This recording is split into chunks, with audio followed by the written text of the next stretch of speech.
एक सौ प्यारे आका सल्लल्लाहु ताला अलैहि वसल्लम के चेहरे की दीदार करने के लिए 600 साल तक इंतज़ार किया।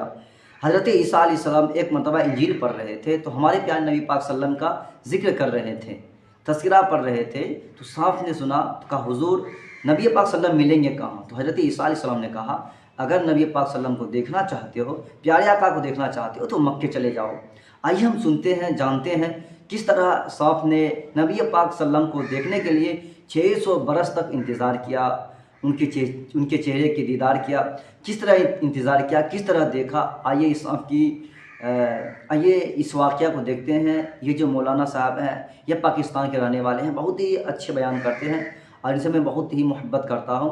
इंशाअल्लाह आप इस वीडियो को देखिए कि नबी पाक सल्लम के चेहरे की दीदार करने के लिए जानवर भी हैरान रहते हैं, जानवर भी इंतज़ार करते हैं और इंशाअल्लाह हम तो उनके उम्मती हैं।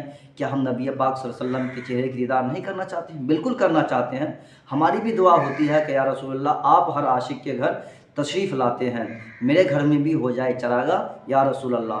अल्लाह ताला की बारगाह में दुआ है कि हमें और आपको नबी पाक सल्लल्लाहु अलैहि वसल्लम की चेहरे की दीदार नसीब अता फरमा। आइए इस वीडियो को देखते हैं। हज़रत ईसा अलैहिस्सलाम एक दिन पढ़ रहे थे इंजील, तो आपने नबी पाक का तज़किरा पढ़ा, उस सांप ने सुन लिया तो हज़रत ईसा से कहने लगा हुजूर ये बताएं कि वो नबी पाक मिलेंगे कहाँ? तो हज़रत ईसा फरमाने लगे कि मक्के में आएंगे और मदीने में रहेंगे। तो कहा मुलाकात कैसे हो सकती है? फरमाया चला जा मक्के। तो वो सांप 600 साल गारे सौर में उसने 70 जगह पे सुराख किए। कितने साल बैठा रहा? बोल के बताइए। आप 6 घंटे बैठ के दिखाएं, सवाल ही नहीं पैदा होता। हम बड़े कमजोर हो गए। 600 साल वो सांप बैठा रहा, 600 साल और 70 उसने सुराख किए गारे सौर में, लेकिन वो भी आशिक था ना। और यहाँ मामला ये था कि अबू बकर सिद्दीक दुआ मांग के गए थे कि मैंने किसी को मौका नहीं देना, एक मैं हूँगा दूसरा मेरा यार होगा। वो गारे सौर की तो लज्जत ये वाली थी, एक मैं एक मेरे महबूब। उसने 70 सुराख किए हुए थे। जनाब अबू बकर सिद्दीक ने कहा आप ठहरे, मैं जरा भी आया सफाई करके। तो नबी करीम अलैहिस्सलाम रुके तो अबू बकर सिद्दीक ने कहीं पगड़ी फाड़ के रखी, कहीं चादर फाड़ के रखी, इतने सुराख बंद किए तो जो एक रह गया वहां एड़ी रख दी। तो अब वो सांप भी शिकवा करने लगा कि यार तू भी कोई निराला आशिक है कि मैंने तो कसर ही कोई नहीं छोड़ी थी, 70 सुराख किए थे और तूने भी कमाल ही कर दी है कि सारे ही बंद कर दिए, जो बच गया उस पे एड़ी रख दी। उसने पता नहीं कितने डंग मारे।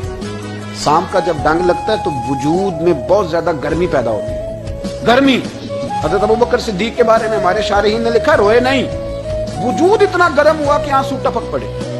नबी करीम सल्लल्लाहु अलैहि वसल्लम ने फरमाया हटा ना जरा पैर। फिर उन्होंने हटाया तो मेरे मुस्तफ़ा में लुआबे दहन लगाया। मुल्ला मोइनुल वाइज काशवी रहमतुल्लाह अलैह फरमाते हैं कि जब उन्होंने कदम हटाया ना तो फिर वो सांप बाहर निकला, अपना सर निकाला और खड़ा होकर हुजूर का दीदार करने लगा। तो नबी करीम ने फरमाया तेरा काम हो गया, अब तू जा, मुझे और अबू बकर को रहने दे। वो निकल गया। ये कैफियत है, ये मोहब्बत है, ये बारफ्तगी है, ये सोज है, ये दर्द है। यारो ये मैं कहा करता हूँ कि ये चीज जीने का भी मजा देती है, मरने का भी मजा आता है। मरने का भी मजा, सुरूर आता है इंसान उसमें जब ये कैफियत शामिल होती है ना। रंग और होता है, दर्द और होता है, जायका और होता है, कैफियत और होती है। फिर कोई शौक नहीं रहता आला कपड़ों का, बड़ी गाड़ी का, लंबे चौड़े मामलात का। फिर तो इंसान ढूंढता फिरता है कोई मुझे महबूब की बात सुनाए। आपने देखा है कि एक सांप ने नबी पाक सल्लम की चेहरे की दीदार करने के लिए कि 600 साल तक इंतज़ार किया और किस तरह करके मैं नबी की चेहरे की दीदार किया। अल्हम्दुलिल्लाह माशाअल्लाह। इस वीडियो को देखने के बाद हर मुसलमान यही सोचेगा कि या रसूलल्लाह हमें भी एक मरतबा अपने चेहरे की ज़ियारत करवा दीजिए। एक वाक़या मुझे याद आ गया कि एक शख्स था जो कपड़े की बिज़नेस करते थे। वो जब अपने घर से निकलते थे तो नबी पाक सल्लम पर दुरूद शरीफ पढ़ के निकलते थे और जब माल तिजारत बेचते थे और पैसे गिनते थे दुरूद पाक पढ़ते थे, फिर वापस आते थे तो दुरूद पाक पढ़ते थे, और जब सोते थे तो भी दुरूद पाक पढ़ते थे, जब जागते थे तो भी नबी पाक सल्लम पर दुरूद पाक पढ़ा करते, यानी हर वक्त वो नबी पाक सल्लम पर दुरूद शरीफ पढ़ा करते थे। एक रोज़ क्या हुआ कि रात में दुरूद पाक पढ़कर सो गए। नबी पाक सल्लम उनके ख्वाब में आए और उसे सीने से लगाए और होंठ चूमना चाहा तो शख्स अपने होंठ को घुमा लिया। कहा रसूलल्लाह आप मेरे होंठ को चूमना चाहते हैं? मेरे होंठ गंदगी है, ये नापाक होंठ।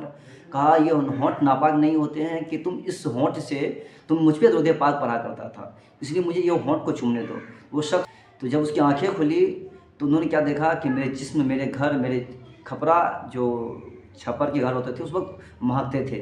लोगों ने कहा ये क्यों, क्या अतर लगाया है, क्या खुशबू लगाई इतनी महकते हो? तो उन्होंने कहा कि नबी पाक सल्लल्लाहु अलैहि वसल्लम मेरे ख्वाब में आए थे और मेरे रुखसार को चुमा, इसलिए उनकी बरकत की वजह से ये मेरे घर महक रहे हैं। अल्हम्दुलिल्लाह। आप भी दुरूद पाक पढ़िए इंशाअल्लाह नबी पाक सल्लल्लाहु अलैहि वसल्लम की। आप जानते हैं अल्लाह ताला ने फरमाया कुरान मजीद में कि इन्नल्लाह व मलाइकतहु युसल्लूना अलन नबी या अय्युहल्लज़ीना आमनू सल्लु अलैहि व सल्लिमू तस्लीमा। बेशक अल्लाह और अल्लाह के फरिश्ते दरूद भेजते हैं नबी पाक सल्लल्लाहु अलैहि वसल्लम पर। यानी अल्लाह ताला ना रोज़ा रखता है, ना कोई कलाम पढ़ता है, अल्लाह ताला ना नमाज़ पढ़ता है, ना ज़कात, यानी अल्लाह ताला कोई इबादत नहीं करता है, लेकिन दरूद पाक सल्लम ज़रूर पढ़ते हैं ना अल्लाह ताला, क्योंकि अल्लाह ने फरमाया मैं और मेरे फरिश्ते दरूद भेजते हैं। तो अल्लाह दरूद पाक पढ़ता है। तो अब बताइए कि अल्लाह ताला जब दरूद पाक नबी पर पढ़ते हैं तो हम तो उम्मती हमें भी पढ़नी चाहिए। और आप इंशाअल्लाह ज़्यादा से ज़्यादा दरूद शरीफ पढ़िए। इसकी वो आपसे गुजारिश है कि इस वीडियो को ज़्यादा से ज़्यादा शेयर कीजिए। और आका फरमाते हैं जो अच्छी बात को फैलाते हैं, जो अच्छी वीडियो को दूसरे तक पहुंचाते हैं, वो सदका जारिया है। और सदका जारिया मुसीबत को टालता है। आप सदका जारिया समझ करके इस वीडियो को शेयर कीजिए। और किसी ने भी इस वीडियो पर अमल किया और दरूद पाक पढ़ा, इंशाअल्लाह उसका सवाब